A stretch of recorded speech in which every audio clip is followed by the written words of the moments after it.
Great. Awesome. All right. Happy to be back. Hope everyone's doing well. Yes, voting day. I know it's, we should have off. I was thinking about that this morning and I was like, wasn't that floated at one point that like we would all just have the day off? So anyway. Some people get election day off. Yeah, we should. But yeah, so I appreciate you guys being here. I'm Bryn. I'm the head of community at HVCI, which is Hudson Valley Center for Innovation. And you'll see me on these weekly episodes, emceeing with Johnny and along with my other colleagues, Paul and Pam, who are both on the call. Danny couldn't join us today, but he might pop in at some point. We'll see what happens. So we're a small team of entrepreneurs helping other entrepreneurs reach their goals in the early stages of their business to mid-growth stages of their business. And you guys are here because this is the Gears program. And so that's brought to you by ThinkDutchess. And it's a free innovative program that helps you in your startup. We're offering these weekly episodes. It's the next, well, now this is our third. So we've got a couple more weeks left. I think we moved one around because of Thanksgiving week, but you guys just stay up to date with that via the calendar schedule. And we're also offering the sounding boards. I think a number of you have been in those already. We'll keep sending out more notices around what those look like in the next coming weeks. The sounding boards are the group sessions, and then you'll also start to get some feedback from us around one-on-one sessions if you're in the Gears program itself. And as a reminder, this is just going to be podcast format, meaning it's just a discussion. Feel free to ask questions, raise your hand. Otherwise, Johnny and I will be ping-ponging back and forth today with Nicole, who is our entrepreneur that's on our call today, talking about everything brand. And this is one of my favorite topics. I think, last week we discussed unit economics and the customer experience of those products. And this week, stepping into talking about what your brand feels and looks like. And, brand development really enables you to build rapport with your clientele and customers. We want to build a sense of trust. We also know that a strong brand creates a lot of respect. And, what does that look like in terms of how you're delivering your products? And, that is going to be fluid, right? Like, it's got to change often, and consumers will make up their minds about the credibility of your business, based on branding alone. And so we're going to talk a lot about that today. And I'm super excited to introduce you to Nicole. And Johnny, do you want to sort of intro Nicole? Sure. Great. Thank you so much, Bryn, for the introduction. Reminder of why we're all here today. Thank you, folks, for joining us, whether it's live with us or in listening to this or watching this afterward. I am Johnny. I'm the head of growth at the Hudson Valley Center of Innovation. And I am also your co-host here for this series. We were hoping to have our friend Danny Pataki back, but unfortunately he's not feeling well today. But we do have one of our Excel 7, which is the accelerator that the Center of Innovation runs, alumni, which many of the folks that work with the Center of Innovation at one time went through our program. So Nicole participated in our very first cohort back started in January of 2019. Nicole then joined us as community manager for a little while, which is the role that Bryn also carries the mantle for at the Center of Innovation. And Nicole went to the Parsons School of Design and has extensive experience for her own businesses and for clients in brand design and consulting, as well as fashion and design. So Nicole, welcome, and thank you so much for taking the time to join us today. Thank you. Thank you for that intro. And even though I'm in Detroit, my heart is in the Hudson Valley forever. So I'm very excited to be here. Thanks for having me. Awesome. And we're so excited to have you with us. As Bryn mentioned, we also do have Paul Mongia and Pam Miner from the Center of Innovation with us, and they may chime in as we see fit.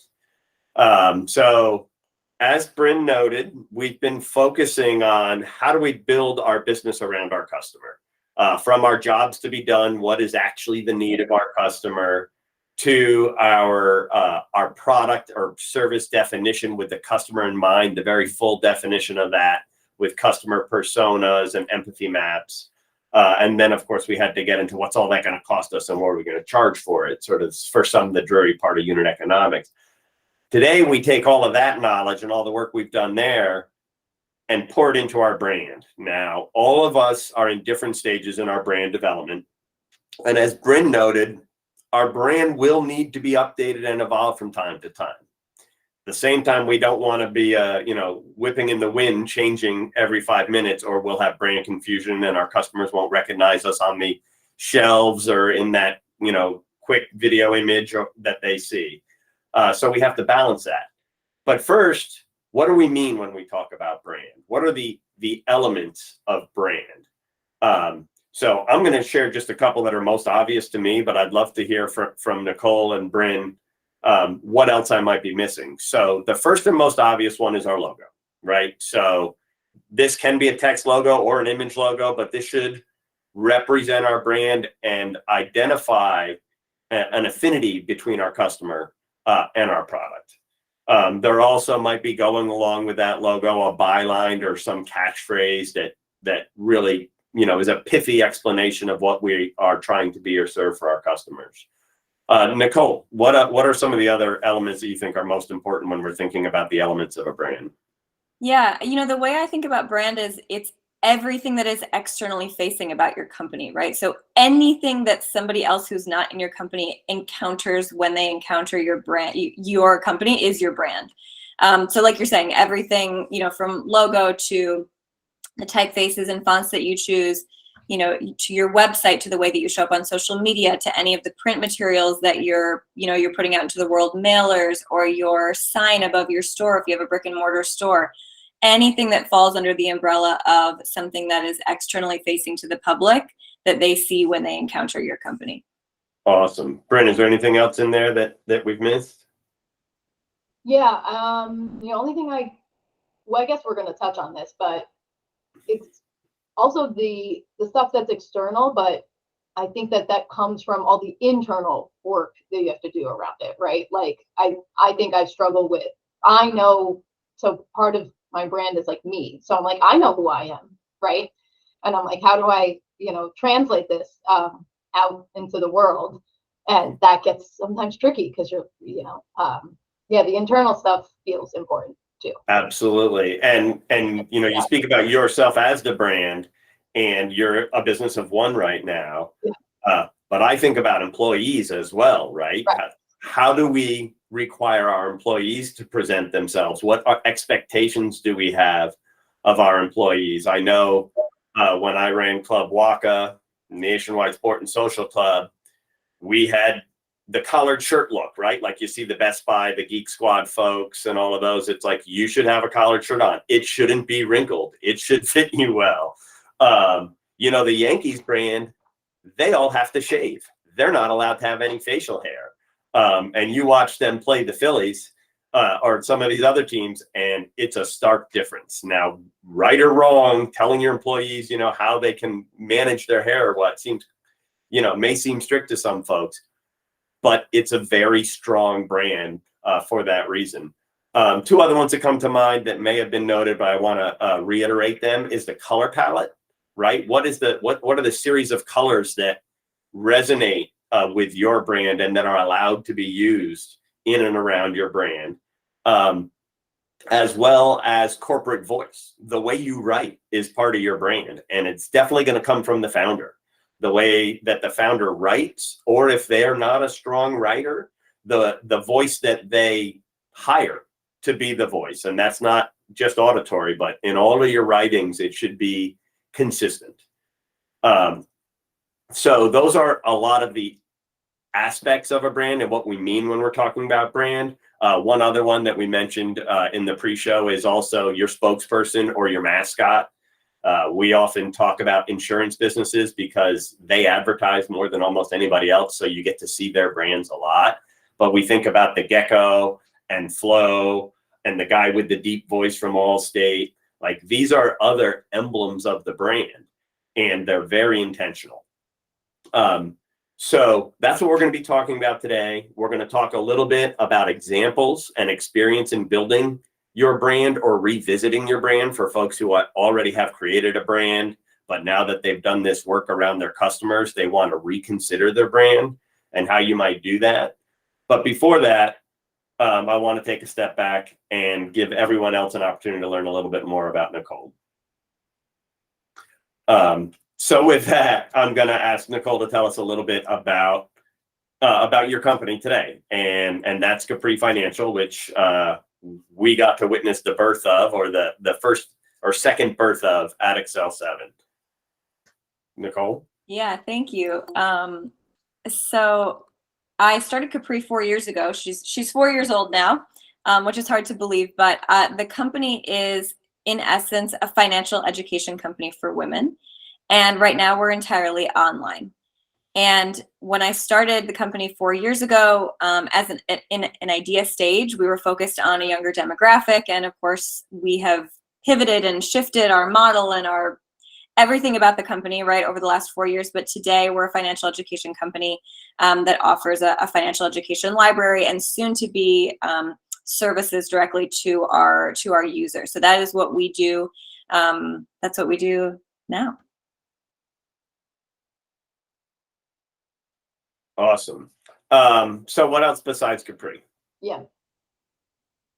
Yep. So I started my, actually I have a past life career in fashion. I spent over a decade working in fashion, on the business side of fashion, and grew up in Michigan, came to New York to go to school at Parsons School of Design, which some of you may know. It's a wonderful design school.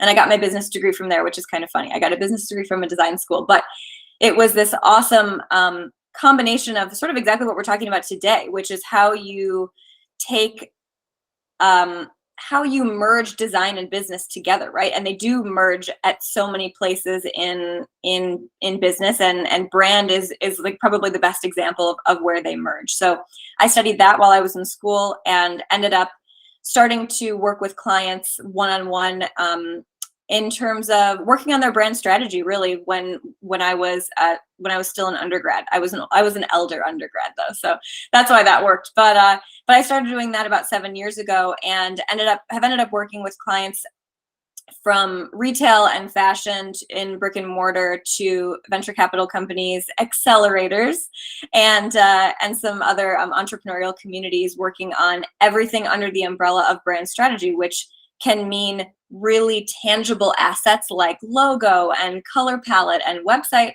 and can also mean pretty intangible assets like what your purpose is, what your vision is, what your value statements are, what your core values are to your company. So that's the work that I've been doing alongside building Capri for the past 4 years, and yeah, it's a joy. It's work that I really love. Awesome. You bring something up interesting, maybe a little off script or tangential, but that working with companies on core values and part of brand. In your experience, are there challenges with doing one first versus the other, or how do they, like, because a lot of these companies may not have documented their core values yet. I say, there are some folks who like come out of the gate, they're like, I'm going to create a company and here's going to be the core values. And those are probably you, the founder's core values, but those not necessarily going to translate when you build a team of 10 or 20 people. They're going to change some. Yeah. So how do you see those two relating to each other? Yeah, it's a little bit chicken and egg, because look, when you're a founder and you're an early stage founder, especially if you're a bootstrapping founder, you probably don't have a lot of funds to invest in your brand, and you're early on with your company. So you're building the ship as you sail it, you're building the plane as you fly it, you're learning while you're building. So one of the earliest memories that I have of Capri and being in Excel 7 is putting together my first presentation deck. Well, that's the first time I ever took what was happening here in my head about my company and my brand, and I put it down onto digital paper. And immediately, right, you're saying something, you're communicating something about your brand. So immediately then you're thinking, well, gee, what color should I pick? And gee, what font should I use to sort of convey what it is that I have in my head? And so you're doing those things. You're putting those assets out there, and then you're going back to the drawing board and you're learning and you're doing research and you're taking interviews and you're getting lots of feedback from your customers. And then you're going back in maybe the next week and you're making another pitch deck, and it's a little bit different because you've tweaked it. You've learned something about your customer. So it's very chicken and egg, and I think it's constantly iterative and absolutely living. So yes, thank you, Johnny, for pulling up this. I think this is the first one that we had out of Excel 7. And just towards what Bryn said at the beginning there about evolution, I think a week later, maybe 2 weeks later, you updated your brand, and we started to get something that felt more like you were talking about and what we were hearing in the accelerator. Notice the color palette starting to evolve and change a little bit, playing with some different text and fonts that that you felt might represent you. And then I'm just going to jump one more. You can tell me if this is the most up-to-date one or not, but then we get to a full brand book, which we'll talk about in a little more detail.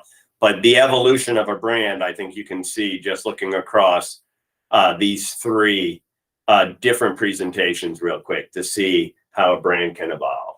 Yeah. I'm going to stop sharing there. So in that, how a brand can evolve, like, where do we get started? If I'm like, hey, you know what, I know what my company's going to do and all that, how do we get started? What are some either questions we can ask ourselves, or where can we go to start developing our brand and getting it down on paper? Yeah, absolutely. It's a great question, and it's a big question, and it sort of depends a little bit upon where you are with your, with your company, what it is that you're trying to build. Are you trying to scale? What are the assets that are needed to communicate in the beginning? If you're building a scalable venture, your first asset might be your pitch deck. If you're building a brick and mortar store, your first asset might be the flyer for your pop-up at the farmer's market. It can depend so much. But I think to start with, like I said, it's chicken and egg, and it's a constant iterative process. But you want to start with, of course, in the beginning, before you've done any research, what you think that your brand should be, right? That's the only source of information that you have in the beginning is you and yourself. And so you're thinking about what colors you like and what fonts you like and that sort of thing.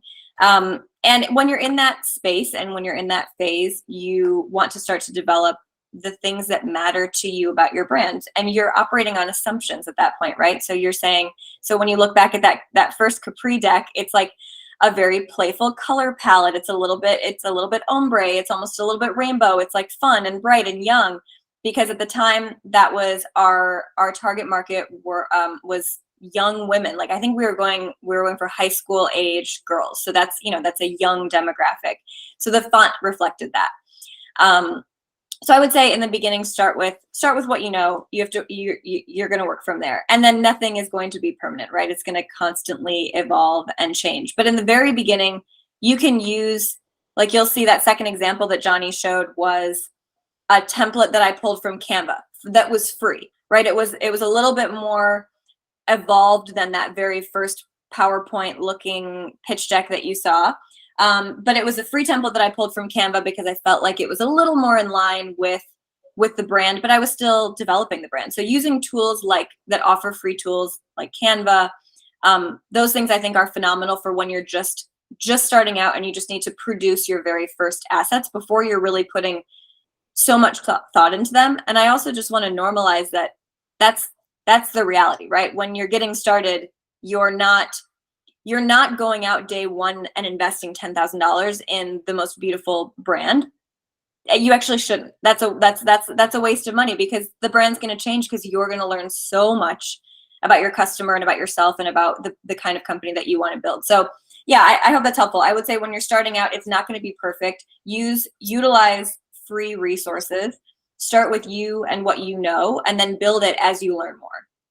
Nicole, sorry, Johnny, can we go back to the first one and to the second? And can you tell us sort of, Nicole, why you made the jump from the first one to this one? Like, I'm interested in like the thinking around, did you feel like you weren't hitting your target market? Did something feel wrong about where you were? Because it's hard to understand just looking at it, how that change occurred and what it helped you do as far as focusing on your customer. Yeah, that's a great question. I would say that first of all, I'm in these examples, I'm in an accelerator environment, right? So I'm making progress weekly that if you don't have that kind of support, you might be making semi-annually. You might be making it's a lot slower. So you're seeing a quick timeline from one week to another. That's probably not normal if you're not in an accelerator environment or in a supportive environment like that.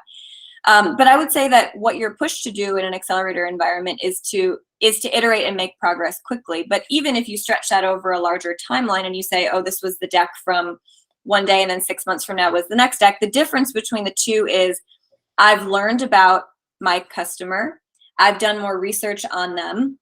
I've thought for longer about what it is that I'm trying to create. And I'm trying to, and the essence of what I want the company to be is starting to come out. So the difference between those is, hey, I got to put something down on a paper because I've got to present something at the accelerator this week about my mission statement. And then the next week it's, okay, well, let's see, I wrote that mission statement. It's for high school girls. All right, so what kind of imagery might I want to convey? Well, confidence is a really big piece of financial literacy in this case.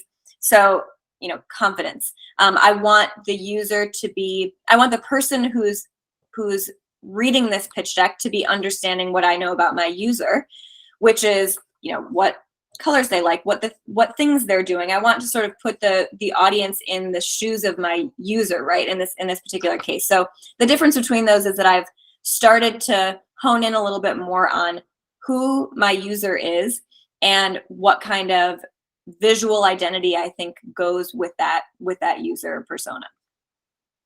Awesome. And there's another element that jumped out to me here that we didn't necessarily talk about in the elements, which is iconography, right? And I don't know where you got these icons that I'm showing on the screen now, but in that, how do I get this done cheaply as a one woman or one man show? You can find whole sets of icons to use on your Figma app, minimum viable product, or on your website that have a consistency. And then you find one that, as Nicole is sharing, matches your brand ethos and gets you in the eyes and the seat of your customer. And then when you're up and running and you get, your funding or your revenue up and ramped up, you might decide that you need to personalize or customize those in your own way. But a consistency in these pictures and iconography is just as important as a consistency in a font or consistency in a corporate voice. We do see websites and marketing material that are ad hoc and inconsistent, and that really jumps off the page to a customer. They may not be able to voice it or put their finger on it, but it lacks a polish that is really going to take you a lot further in your brain. Yeah, I want to add to that and say that, if I were never a founder and I were only a designer and I were coming to this conversation, I might come to you and say, immediately the very first thing that you put out into the world, you've got to spend thousands of dollars on it. It's got to be perfect, because a brand needs to be polished and it needs to be perfect and it needs to communicate what you want to communicate to your user. But I'm also a founder and I also know the realities of building a brand from scratch. And that's not realistic, right? And also it's not really wise. I don't advocate for spending a lot of money on brand before you really know where your company is going, because it can be money down the drain pretty quickly. But if you're in that place and you're a scrappy founder starting from the beginning, one of the best things that you can do, to Johnny's point, is be consistent across the board. Pick something and be consistent with it across the board. Pick one typeface, pick one font, and be consistent across the board. Pick one color and be consistent across the board. And then as your brand evolves, you can update those, you can change those, and that's okay. Brands change, they iterate. That's normal and expected. But if nothing else, if you can't afford to spend, or you're not ready to spend and invest that money in your brand, utilizing a professional, just be consistent, because people like consistency, and that right off the bat looks polished. It's like the idea of, you can't afford a fancy outfit, just like wear all black, right? Wear one color, because it looks polished, it looks put together, and at the very least you can sort of convey that, right? as a non-fashion guy, that black pocket tee got me so far in like the first 15 years of my tech career. I was just putting a black pocket tee on. Nobody's going to tell me I'm wrong if it's as long as it's not worn out. So I totally resonate with that. What I've been scrolling through on the screen for those of you watching the presentation is Capri's brand guide. And we're going to go through in a little more detail the elements of the brand guide. But you can see that this includes stuff we've been talking about in the past, like our personas. And I just want to note here that it's not one persona for the customers at Capri. Nicole has several personas here, or a handful, 3 different ones specifically, that talk about the 3 different types of customers that they're trying to attract and they're trying to resonate with. So all of these elements put in one place, the stuff we've been working on through this series and in your sounding boards, are the elements that we want to bring together in one place and get that consistency across the board. And the other piece that I wanted to note that we will also see in another example that I will share here and afterward, we're going to share out materials of some examples. Nicole has been generous enough to allow to share her example brand guide, as well as some how-tos and templates on generating brand guides. But this one here, talk to me about why it's as important to know who we are, not as who we are. Yeah, this is great. And this is actually a great example because as I'm saying this as I'm checking my ego at the door, because this is old and outdated and there's some things that I don't like about it and things that don't resonate anymore. But we made, this was actually a process that I had hired out. And because I was at the point that I was ready to invest in this part of the business. And so something that I coach clients on now is that this statement, this we are and we are not statement. So we are these things, we are not these things. When I coach clients through this, and what I would do if I was seeing this and coaching myself through this a couple of years ago, is try not to pick words. When you say we are positive, try not to pick then a word that is opposite of that for what you are not. So of course you're not negative if you're positive, right? That's just like obvious. So what you want to do is pick words that aren't necessarily negative, but that you don't want to be. So this is actually a somewhat bad example of that, right? Because no brand wants to be seen as aloof. Some brands do want to be seen as inaccessible though. So that one's a good one. Some brands want to be seen as, the word that I would replace that with is exclusive, which, like, if you're in the luxury space, exclusivity is actually very important to a brand's persona and a brand's sort of the way that they convey themselves in the world. But I would say that in this exercise, what you're trying to get at is you're trying to hone in on who your brand is if your brand is a person. So you're using personality traits and attaching them to your brand, because it will help you sort of hone in on how you want your brand to come across to other people. But that my biggest point would be, try not to pick, if you're doing this exercise, and this is easy, right? This is an easy free exercise that anyone can do for their own brand. Try to pick words that aren't necessarily negative for what you are not, but things that you don't want to come across as, and that inaccessible exclusive is a good example of that. So Nicole, you shared another example brand guide with us from, is it Brooklyn Fashion and Design Accelerator? Mm-hmm. Do I have that right? Yep. And similar exercise here, not so much on a persona, but on the words our brands love. And on the next page on this one, the words our brand doesn't love. And this, I think, gets a lot to what Nicole was saying. These are not negative words, right? But they don't associate with the brand of the organization, the accelerator, and their mindset.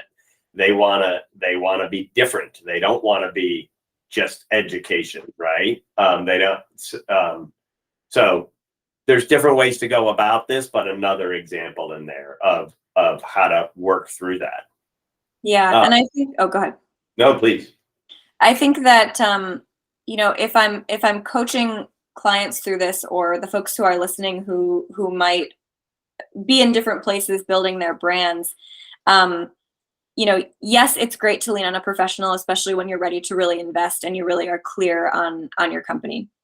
When you're just you in the beginning, you can get clear on a lot of these things and get ahead on a lot of this before you ever work with a professional. And this what we're getting at with these words that represent us and words that don't represent us is part of is part of really getting to your values as a company, your purpose as a company, your vision statement as a company. Those are all things that come from you as the founder. And then, so you sort of take those, I kind of see this as almost in three pieces. Like you get all that information that's from your own head, right? Especially in the beginning. And then you go out and you get all this information about your real customer, about that real person, not that persona, but the real person who's behind that. And you understand, who your audience is, what your market is like. You get that external information. And then what you can do is mush those things together and come out on the other side with the personality of your brand, the voice of your brand, the assets like your tagline and your mascot and things like that. But what you're doing is taking those two sort of elements of what you want your company to be, what the values that you want your company to embody, the things that are important to you, the things that you believe in, the reason why you started the company, and then combining that with what's actually happening out in the world, right? What people actually need, the jobs to be done, what your customer needs, what your customer needs are and wants are, and taking those together, and that's what comes out of that is your brand, right? And so that's what you can use. Those are the inputs that you can use to get that brand output. So if you're confused about sort of where to begin in the process of brand and it feels very amorphous, which it really is about combining those two elements and then your brand sort of coming out of that, if that makes sense. Awesome. Thank you so much. Paul, Bryn, Pam, anything else to add? Yeah, I guess I'm thinking about, so now you've gone through this, 4 years in, you've kind of done all that legwork. And so we'll call you like mid-stage growth now, right? So what does it look like now when you think about brand? Is it just solidified? You're like, okay, cool, we redid the website. It's not, our customer is not young women anymore. It's an older crowd. The brand is established. Like, I'm thinking about, like, Susan, your brand's like super established, right? So you're like, what do I change anything? Where do I go next? So can you talk a little bit about that, Nicole, where you're like, my brand is established. Do I stop looking at this again? Do I have to stop thinking? Like, when can I stop thinking about this? Yeah, I think that's a great question. And it's so alive. It never stops. I'm sorry to say that. You never stop this process. And this is a great example. And you can feel free to you can look at what our website looks like now in comparison to what that brand style guide looked like 2 years ago. And some is similar, right? Some of it is still the same and some of it has been updated. And I'll just say, from a really practical standpoint for me and for this company, what happened was I went to update the website, realized that I needed updated visuals, decided that I wanted it to feel much more personal, like folks were working with me directly, and went out and did a photo shoot and then used those photos for the website, which necessitated an updated website layout because our offerings have changed since we did our first style guide. So that's sort of how it all works together. I went to update the website, realized that there were some things that needed to get rejigged a little bit. The visuals needed to get rejigged a little bit. And so we did a whole rejig of the entire brand. I would say it was a tweak, not an overhaul.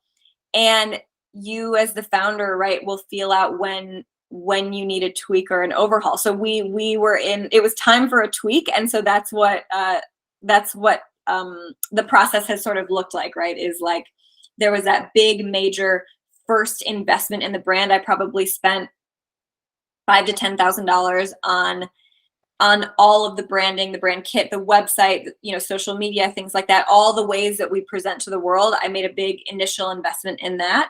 And now it's tweaks. And then I'm sure a few years down the road, it'll be another big brand overhaul. That's awesome. And I want to give a couple other examples of that.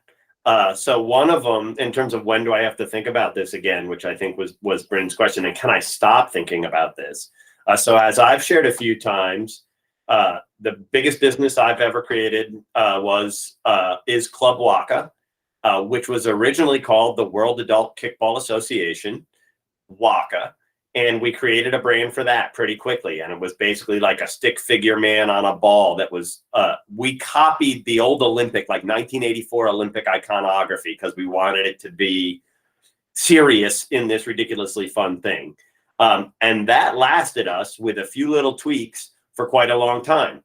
We realized at one point that we were going to be printing our logos on light colored shirts and dark colored shirts.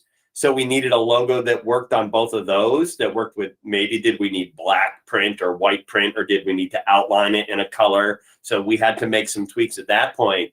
And then we started offering other sports, and no more brand confusion than when you are offered volleyball by the World Adult Kickball Association, right? And you have to go to kickball.com in order to register for volleyball. Doesn't feel like it makes any sense, right? We struggled with this for a couple years, and we were waffling back and forth until we landed on Club Waka, and we created a new brand that was just the initials but had the same shape as our old logo.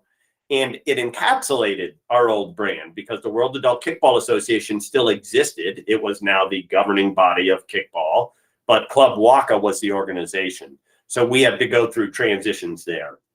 And another example, closer to home for many of the folks on the call, is the Hudson Valley Center for Innovation. When Nicole and I joined the organization, Nicole as a participant in our accelerator, myself as the head of growth, Danny Pataki had just launched a new brand, Excel 7.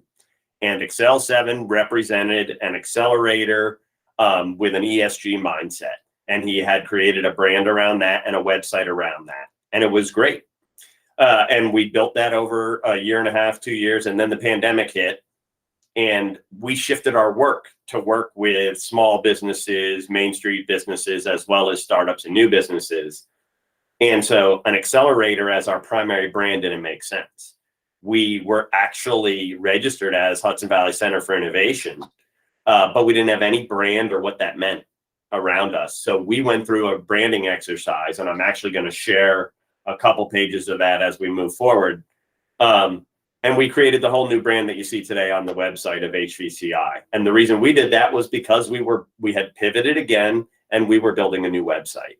So it's at these inflection points that I think it becomes most important to revisit your brand.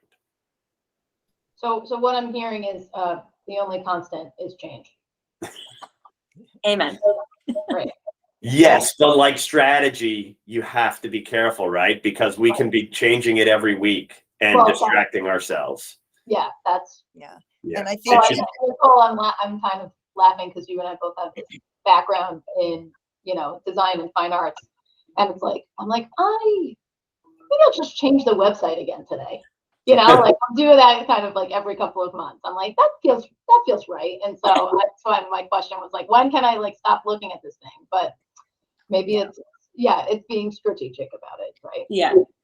I think inflection points is a great way to think about it. Mm-hmm. When there's a catalyst, like what's the catalyst point for a need for change? I think that's a great way to think about it. Yeah. Okay, cool. Yeah. And yet, but also sort of keeping consistent with your values and your That's true too.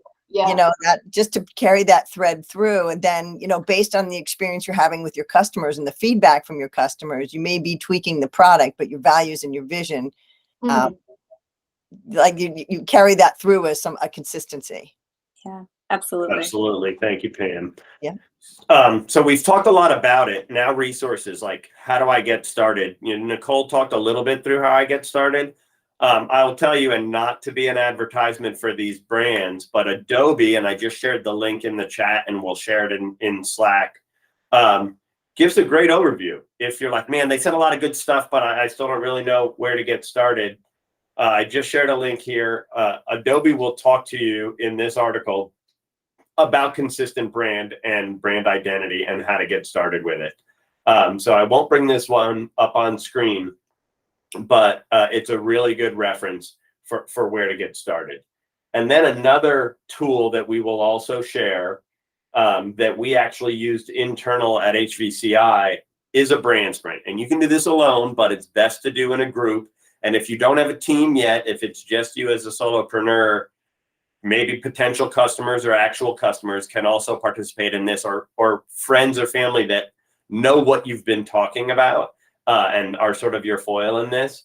And this is this was called a remote brand sprint, and it's a template that we found online. And just give me a minute here. I'll bring this one up and share it with everyone. And I'm going to walk through this one a little bit because I think it gets maybe a little more concrete for folks. Johnny, did you want to pause and see if people have any questions at this point? Maybe. Sure, that'd be great. If anybody does, they can use the hand raise icon in the middle of that bottom toolbar. Feel free to jump in, guys. All right.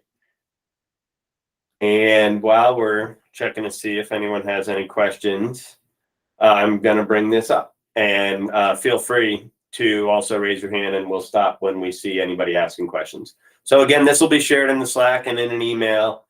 We didn't create this, but we found it to be a very useful tool. This is a Google Present, like a PowerPoint deck that you can work on as a team. And it's got instructions on how to get started. It has some advertising from this guy, Jake Knapp. And it's a sprint, meaning time bound. And time bounding can be very useful, as Nicole indicated, working in an accelerator. I've got to turn something in, right? And with the sounding boards, that's our goal as well. It's like, hey, I'm going to make a commitment to do homework for myself by the next sounding board. So it's a forcing mechanism. But this is time-bound set of exercises that allow people to do some brainstorming and some voting. So we'll just walk through this. This is just sort of a how-to workspace here where people get to take notes. But it's the exercises that I think are most interesting. So here's one that takes a longer view as a mental exercise, right? What does your company look like in 5 years, 10 years, 15 years? Some of you may be like, I'm long gone in 15 years. Like, that's my goal. All right. So rewrite it to a 1 to 5 year or 1 to 10 year timeline. But as we've said, you're going to evolve, and you're going to want a brand today that will maybe hint towards where your company's going, but to be ready to evolve along with it. So sort of a first step in an exercise there. What does your company do? Hopefully, in the exercises that we've been going through in the prior weeks, you will now have a very good sense of being able to describe what your company does. Bringing in other team members, whether you're a restaurant and that's wait staff or admin or kitchen, or if you're, in a distillery, the distiller, the folks working in the shop, whatever that is. Getting their opinion here is super valuable for 2 points. One, they may have an insight that you don't have. And two, you may realize you have work to do in terms of getting internal consistency around your core and what your business does. And that will then communicate into an aligned brand. Your secret sauce. This is something for those of you who have written a pitch deck or ever seek venture, you know that this is super important, but will also be another element of that brand as you move forward. And your why, if you know Simon Sinek. And if you don't, I highly recommend that you Google Simon Sinek and finding your why, a great exercise. Your values and beliefs, we've talked about a little bit. Your audience, this is your customer persona, right? We do some more work on that, but we might already have it. This is the part that I really like. And this sort of goes towards that, what we are and what we are not. And in this tool, you can have voting by having folks take one of those little dots and putting it on that slider of which is the best explanation of the type of brand we're trying to be. Are we elite or are we mass appeal, right? I know some folks are going for that quality brand and some folks are saying, hey, we want to be here for everybody, right? So those are both great brands. H&M is a very strong brand. It's not a negative that it's a mass appeal. It just may not be the brand that everybody's going for. Serious and Playful, same thing. These are two monstrous organizations that have been hugely successful, but they're very different in their approach to their customer and their brand. And you can read the rest here, but by putting yourself on these sliders of opposing brand identities, it can really help you hone in on what you want your brand to look like. Your competition is something that is important to understand, and the brand of your competition is important to understand, both so that you can differentiate, but so that you can beg, borrow, and steal as well, right? If they're hitting the same target as you, what are the elements of that of their brand that that you might want to use while still ensuring that you're differentiating? The more on the competition and sort of taking those last two slides together, right? Where do you fall on this reserved or expressive, classical or modern? What brand are you trying to portray out there? And as you look back towards some of the brands that Capri's had over time, you can see how that evolved as well into from playful to sophisticated, I guess I would say, as we went from a younger audience to an older audience, and an audience that is really trying to be mature, right? That is ready to fully embrace their adulthood and their independence. And I think that the current brand of Capri does a great job on that.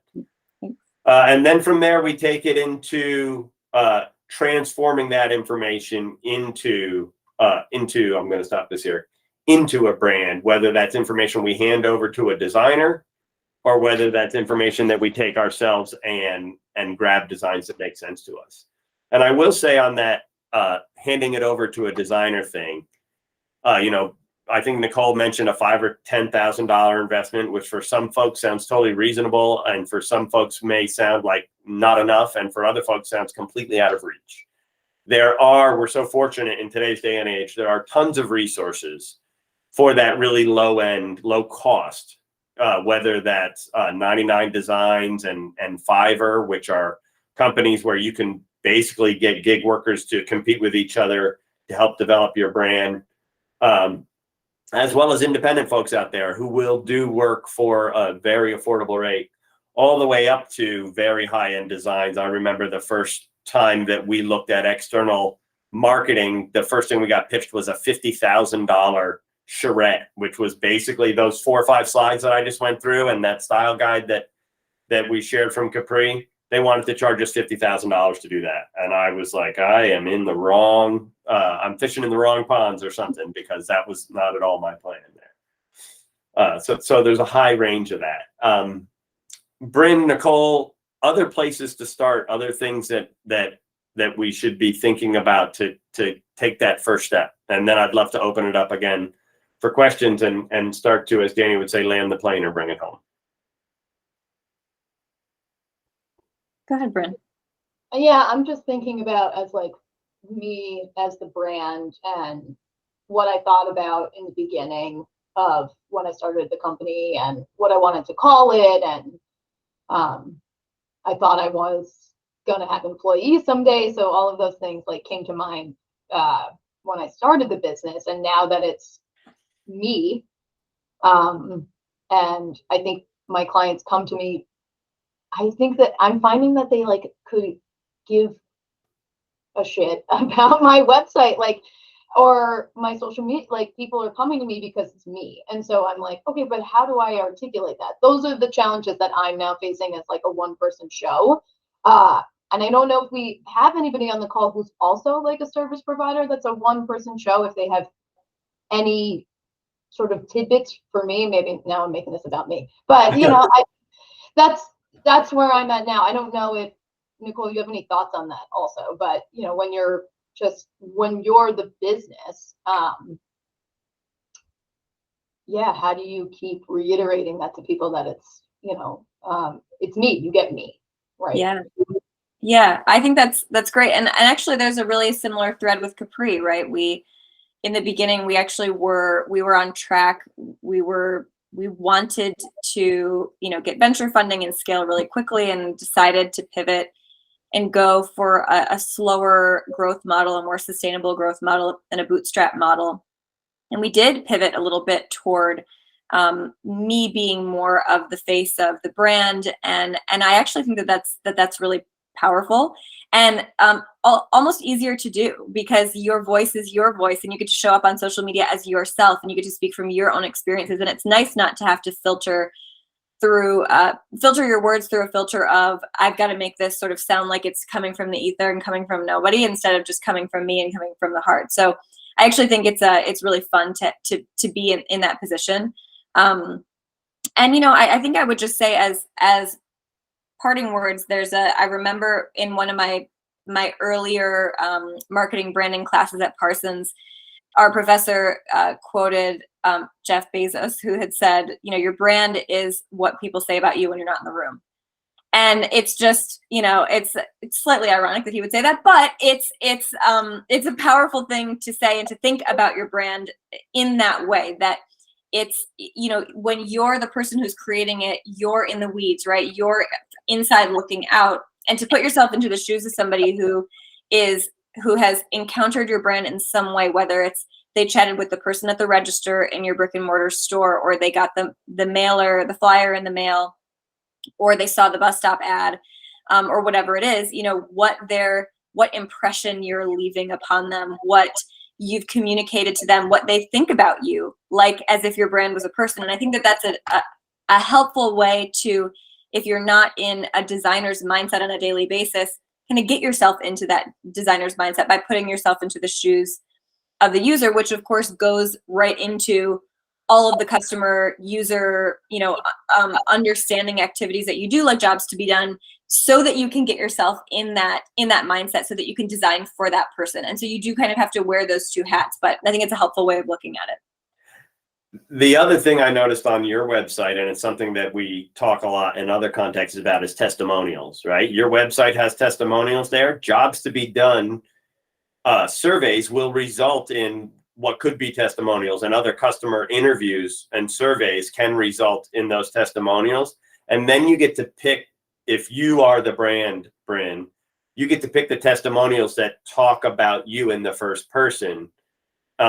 And then if you evolve and you create an organization, you can pick the testimonials that talk about Alwyn as an organization, right? Where it's like, every time I talk to someone at Alwyn, I feel like blah, versus every time that I work with Bryn, I feel like, etc.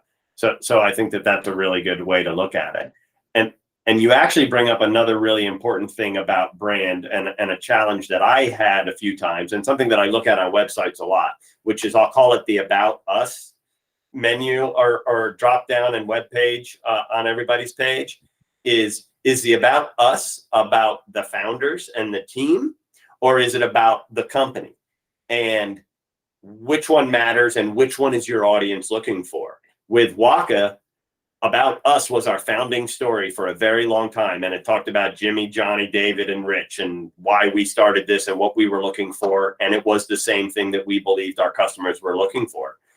As we evolved and moved to another stage of our business where we were franchising, it was about what we could enable and what we could empower others to do. So we took our names out of the story, and the story was about the community.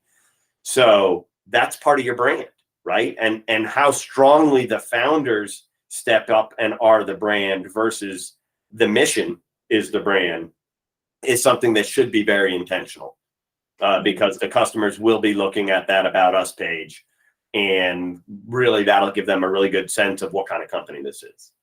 Yeah, I love that example. And I love that the example that you give is that is the change that happened over time, because I love the About story being about the founder. And I think people love to connect with the humanity of your brand, right? We want that. We're looking for that. Like, I'm looking to connect with that story and find some substance there. And then also what you're describing is your brand growing bigger than you, like bigger than the four of you, and becoming more of a legacy company. And it's interesting when you think about like what you want to read when you go to your local restaurant's, About page versus what you want to read when you go on like LegalZoom. It's like, I don't know that I really want to read about the founder of LegalZoom. I want to know what I'm buying into, right? What you can give to me. I don't necessarily need to hear about the founding story. Not that I think that it's ever a bad thing, but it just points to that inflection point of when it started to change and shift into something bigger. And that question of, is that what you want? And so you start to shift into that mindset. But yeah, I love that example. Awesome. Great. Well, I think this is a great place to wrap it up. Again, open up to questions. If anyone has any questions or additional comments, please raise your hand and we'll jump into it. Besides that, I do just want to say that folks, I think there's a lot of knowledge here, but folks may still be intimidated about where to start. Please keep an eye on Slack and the email. because we're going to share all of the examples. And I think examples are a great place to start. And some of these examples are editable, right? So you'll just be able to jump in there and make it your own, copy the format, clear out the stuff that's not your own, and put your own stuff in there. But hopefully those examples help, as well as a couple articles that resonated with the team at HVCI as we were digging back into this topic. From there, I really want to thank Nicole for your time and generosity, both in your experience and in opening up, your inside information here, these early stages of your company. Some people have a brand guide and a style guide, but it's only for the internal team and our contractors, right? So Nicole's been very open about that, and Bryn and the others for sharing personal experiences.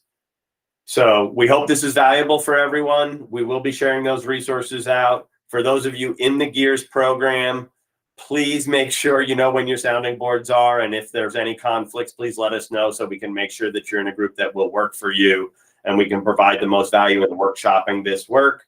And please, we will also be open for one-on-one sessions with myself and other advisors to help you work through the examples, tools, sets, and concepts that we've been sharing through these weeks. We're halfway through the program on the series. We're going to be digging deeper into marketing and our demographic and how to actually get out there and do it versus just learn who they are. We're going to dig in subsequent weeks into financials, and I think that'll about round it up. There might be one more topic I'm missing. We might talk a little bit about a pitch deck, and we can definitely share more insights on that. But with that, on behalf of Bryn, Nicole, Pam, Paul, everyone at ThinkDutchess and HVCI, we thank you very much for your time and hope you all have a great week. Thanks for having me. Thanks, everyone. Thanks, Nicole. Thank you. Great.